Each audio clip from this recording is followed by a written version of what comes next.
पास भेलै लभर रे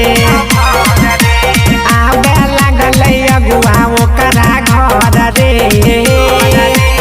आबे लागलै अगुआ ओकरा घर रे जब से इंटर पास भेलै लभर रे और जब से इंटर पास भेलै लभर रे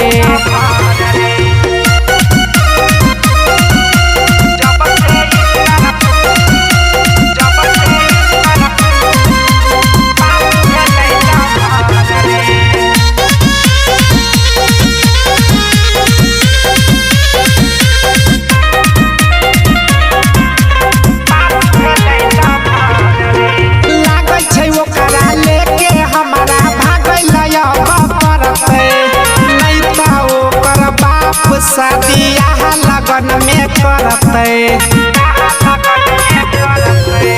लागै छै ओकरा लेके हमारा भागैला पड़ते नहीं तो ओकर बाप शादिया लगन में करते फोन करी के कहै छै खैबौ जहर रे फोन करी के कहै छै खैबौ जहर रे जब से इंटर पास भेलै लभर रे आबे लागलै अगुआ ओकरा घर रे जब से इंटर पास भेलै लभर रे